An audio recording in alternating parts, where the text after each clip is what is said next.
Greetings. Hello. OCL. I'm Witch Nikki, and it's been a long time since y'all have seen me here. Thank you all for who have coming to my YouTube page and or channel. I wanted to start a new series, and today we'll be starting by talking about it a little bit, and I'm probably going to get started into it. I gotta watch the time. I don't know. I think I could probably do at least 30 minutes. Um, One reason why I haven't been in here that much, a little bit sporadically, is as you've seen, I have moved several times in the past few years. I'm not going to go into that. But I also had COVID 2022, COVID, and also cancer, my thyroid. So, and all this time, my novel that I've been creating has been on hold, and then I pick it up again, and then I go through a time of anxiety, stress, depression, you name it. It's pretty much all there. And struggling to get my room all arranged the way I want it, and I'm still struggling with that. Um, I finally received the last, I don't want to call it shipment, but boxes of things of mine that were in storage since early 2021. So I got some of my old shirts back and a pair of jeans, and um, you probably haven't seen my room, you YouTubers. People on TikTok and other social medias have seen bits and pieces of my room. So let's do that now. So you need to try to readjust my bookshelves so I could actually put books on them because those recently came. Senna died, my little cockatiel. She died in 2024, and so this is what I've done with her cage. I had to put all my plants in there because one day Ruby ate a bit of plant that was not good for her. She only had some upset stomach and stuff, so she's okay now. But I wanted to put that secure, and I've held on to that cage because it cost almost, well, over $100, between 150 to 100, 200. So I decided to keep that and use it. Here's a portion of my room, and that stand used to have the plants on it over there, but I've made some adjustments. Some of the stuff you're going to see I need to work with. Some I've, hold on. So that's basically it. I mean, there's a TV and some other stuff. There's Ruby. Ruby's always here.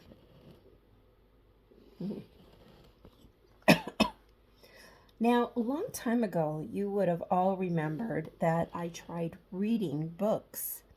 I was reading books to my grandson, River, who was just a little toddler, and I wanted him to hear my voice reading books.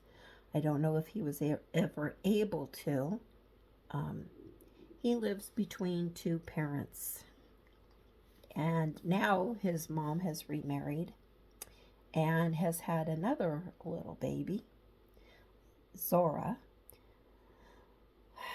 Zora Kai is her name, and she was born a little bit early, but she's only about 4 months ish, and not quite ready to sit still for books yet.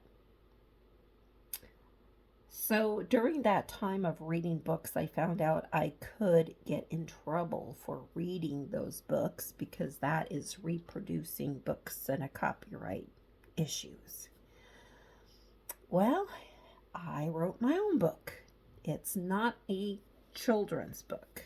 There is going to be some adult use of language and some scenery that is violent, but that's all part of the book.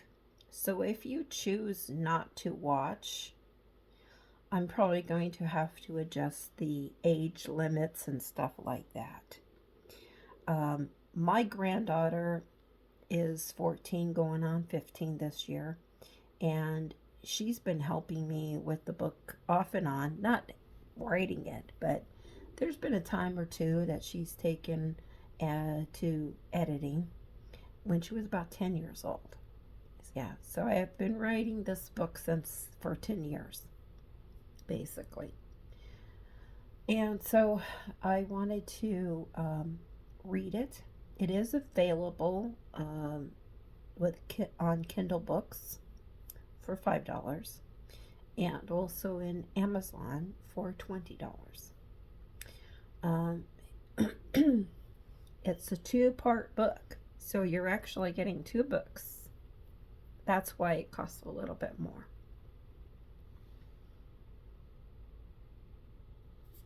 So this is the cover, and in Amazon where I published it, you have an option of many different kinds of covers, and I went with this one.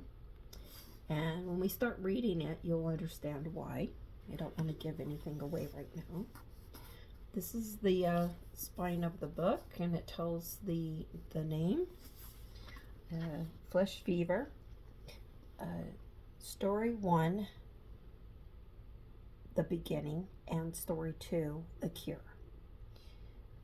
I put my name on it, Nikki Jo Starflower, on this side here, because I didn't like the options of it up here all kind of crowded together, and I didn't want it going over the picture. Down here would have looked okay, but I didn't really want to take over the whole book, you know. And on the back, you can see this little strip here. It just means that it's not for resale. Still waiting for it to go up for sale in Amazon. So I have my little bio there, which Nikki Jo Starflower is a creator of stories and other art forms. She loves nature, animals, and seasonal weather. She's a mom to 3 adult daughters and grandma to 3 grandchildren. She lives in Enterprise, Nevada with her family. An ancient Egyptian apothecary makes an ever-life elixir for him and his forbidden lover. Unintentionally, it is released with some unexpected side effects into modern day. Will a cure be found, or is modern society doomed? So I'm going to start in the very beginning, and we'll just go from there. We'll see how far we could get today, and we'll start again tomorrow. Flesh Fever, Story 1, The Beginning, and Story 2, The Cure. But we're just going to do Story 1, Flesh Fever, The Beginning. Preface. A while back, I was asked to ghostwrite a book for and with a person who will remain unnamed. His book reminded me too much of a popular TV series, and after a lot of work, I discontinued that production. I was paid for my work. However, I was sort of in the mood to write this sort of story and felt empty not to be working on it anymore. This book has been written through a course of years starting in 2015, and I am still working on it on book 2 in 2023. Then in parentheses, bold letters, finally finished it in 2025. During this time, many things have gone on, and I write about them as I saw them from my point of view and from news and social media and my experiences. Life around me changes with the challenges of the world and my own life and traumatic experiences. The timeline in the story is not the same as the timeline in which I have been living. I leave out as many dates as I can. I do not want the story to be limited by time. So I have put some time, dates, and etc. on there, but they're not really that important. The book happens when it happens, and it can happen at any time. I wanted to write an introduction to explain what you will and will not get. You will not get the zombies or dead walkers or any of those that rise after being infected with a virus. Will people rise after death? Yes. Is it witchcraft? Since I am a real witch who does not use dark magic such as rising the dead, I cannot say this is or is not about this sort of zombieism without spoiling the plot. However, there will be some people coming back from the dead somehow. However, it is not by a virus. For each character, almost, I have written from their point of view. As you read, I write from one character to the next. I feel each one and what they are going through. I thought it would be difficult to write this way, but it was not. Actually, it is like you are listening to one person at a time tell his or her view of what happened to a certain point. So I wanted to clarify this up front, although some people do not tend people do not read the introductions and preludes, etc., but you really should. Sometimes I don't, until I get curious about why or how the author wrote the story. Remember this when you getting into the story and wonder about this. I also want to mention a lack of main character. A main character. Actually, the story has many main characters, but they last a short time because the story starts out in ancient Egypt and jumps ahead to present day. It is a chain link of events that shows step by step, character by character, what is happening and to whom. In real life, this is there just one in real life, is there just one main character? Sorry, my eyes have really had it. You might say in your story, you are the main character. Well, this is different because this flesh fever moves from one character to the next one by one, to the next one by one. It may linger on one or two, but I want you to feel how quickly it spreads, and there is not much time to develop a character that has a few moments left to live. As brief as some of them are, you will catch a glimpse of who they are and what their lives were like. You will not get much of a chance to develop feelings for them other than, wow, I cannot believe that he or she is like that. Oh, dang, they are gone. If you want characters and character backstories, you need to read another book. One where you develop such a love for the character, you need therapy to get over the loss when the author kills them off. I do not have characters that are introduced. Oh, I do have characters that are introduced later and brought and throughout book 2. um, are there heroes and sheroes? Yes, of course. But how long do they last? And villains? Heck yeah. This story is all about what happens when something like flesh fever starts knocking off a few, gradually wiping out cities and states and more. A flesh fever is not like a virus. It is passed on by transferring blood via other body fluids. Example, mouth bites leg. It is passed on. But what is being transferred and how to stop it? I will not give it away here. But there are many subtle ways for it to be passed on. It is these ways that are terrifying. So who do you root for in a story like this? Humanity, of course. We are all important to survival of humankind, to life here on earth. We all play a part in our story.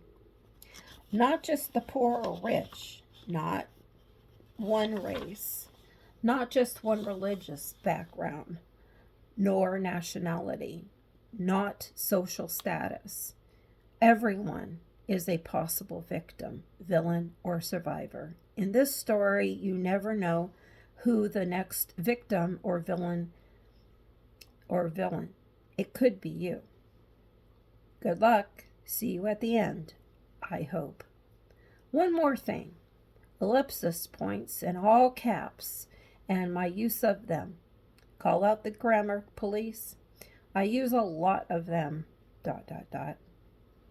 It is not that I don't know what to say or how to say it or how to write, but I do.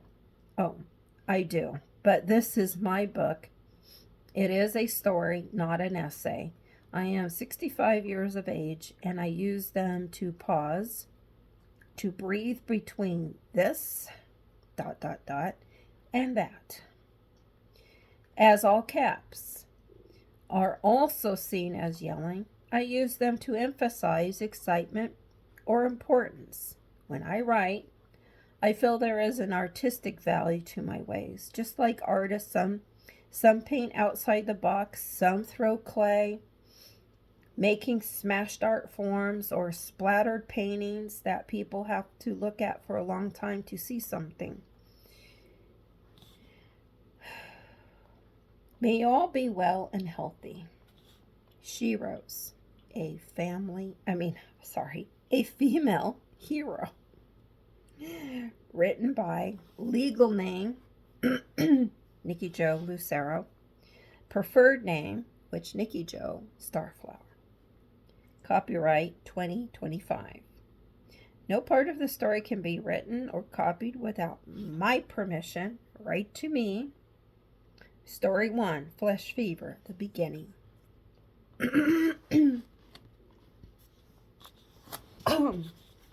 So I start out with a prologue that it kind of gets you started. No? Now the thing is about this prologue, it was really long, and I decided instead of telling it all in the beginning, which might kind of give stuff away, I would kind of put it down a little bit, bring us into the present day. And I don't know if we'll have time to go into that, because I hate to get started and then, okay, well, the prologue. I think we have time. Part 1, in the beginning, Ebers Papyrus. Imhotep the Apothecary. Entries of Ebers Papyrus of Imhotep. Entry 12, Year of the Dosur. 2006-69. My love, Epiphanetti, has asked me to create a draft to give us everlasting life. I do not know what I shall do. I am the polymath and apothecary to Dosher, and I am already under the watchful eye of his personal guards. I fear every meeting between Epiphanetti and I might be our last. She wishes me to use the potion to give her and I everlasting life, so that we can live beyond the Dosher and rule over Sinai together. She has made a plan that we have him assassinated, and if we are found guilty thereafter, we will live in a penalty of death long after he is dead, long after they are all dead. I began my research last year. I have created a serum I believe will work. I have only written down each ingredient on separate parchments. I do not want anyone to see the draft recipe in full form. I use marks for the number on which page comes first and last. I will have to commit to my memory palace using a mental map of where I put each parchment and the steps I must take. I cannot trust that someone will find my written notes on such things. I am at risk of writing this as far as I have written, but I am using a form of writing not known to anyone from the kingdom.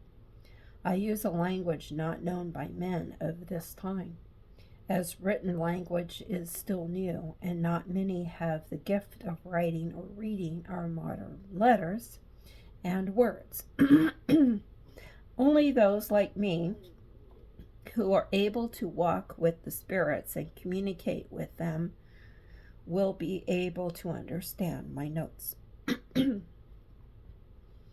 I have tested the serum on a female spider, known to have short lifespan of up to 3 years and have a very toxic bite. This spider is very rare in my studies and not known in the southern lands of Egypt. I put the spider with a mate that I had prepared with a draft, and after they have coupled, I let her devour him, as this type are known to do. I must use caution, because a bite from these spiders will kill a man or beast of any size, large or small. I give her food on a daily basis. She has become quite ravenous. One time she attacked a victim, a small flesh-eating beetle. She wrapped him in her webbing and saved him for later. I had been called to aid a priest who had fallen ill. Upon my return, this beetle had mysteriously disappeared. Was it not dead? She had wrapped it securely in her threading, but it was now gone. All that hung there was an empty webbing. A few days later, as I continued my studies and writings in the Ebers Papyrus, a strange behaving beetle crossed my desk. Its strange behavior caused me to look at it with question. It moved quite slowly for a beetle. I wanted to study it further, so I put him in a small clay pot. It walked into the walls of the container, but did not try to climb up. I found another bug and dropped it in out of curiosity. I was sure this beetle had been one of that the spider had attacked a few days ago. It should be dead. Then this beetle immediately attacked this bug in a most curious fashion. It devoured it within seconds, wholly gone. Had I found a new species, or was this what happened from being attacked by the spider? I took a large, thick needle and stuck it through the bug. Its insides expelled through the hole. However, the bug stayed alive. Several hours later, it still lived. I still. Oh, sorry. I kept it under observation for several days, and it was still alive. I removed the needle and for a while stayed still. It stayed still as if dead, but in a short time it began to crawl about in a dazed fashion. I did not tell this to anyone, as I did not fully understand it myself. I noted for several days the beetle walked around as if drunk. If one can imagine a drunk beetle, it would walk slowly and bump into the side of the pot and then stand there, trying to walk through the wall, it seemed. Quite curious indeed. But as soon as I put some meal in for it to eat, it would tear it apart and devour every part.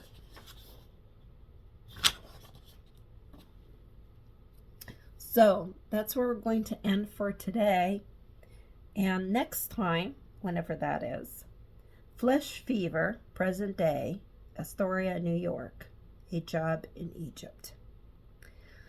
So you see, we're going to be going forward now into present day.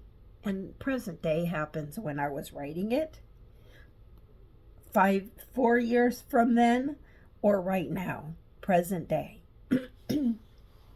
That's why I didn't really want a timeline giveaway on dates, etc. Because then people will say, well, it's dated here this, and then over here it's dated something else, further on down the road. Yeah, this took a long time to do, and I'm glad that I had it in my head all this time. You see what I'm saying? Beginning, middle, and end. In fact, there was a time where I was writing pretty much up to here and stuff and didn't have a clue how I was going to end it, but thought about it every single day for 10 years. This story's been on my mind. My laptop is not the best in the universe, and there's been a time or two, because of my laptop being so crappy, that I've been typing along and all of a sudden look up and everything's highlighted blue, and before I could figure out what's happening, poof, it's all gone. The whole story. And this happened recently as I was writing. Well, at the time, I was using a system that had a person that I paid to be on the pro whatever it is of that. And so I paid $5 a month for 10 years. So yeah, that's why one of the reasons why I'm pricing this at $20, plus it is 2 books and or 2 stories in 1 book. So anyways, it's been a big adventure for me to try this. But I was encouraged in college and throughout my whole life. I started writing as a child. My mom told me whenever I had dreams, I said, "Hey, I have a dream." She was like, "Here's a journal, go write it down and I'll read it later," because she was busy and she couldn't just sit still and listen. So she encouraged me to keep writing stories and etc. And other people in my family have been inspired by me writing stories.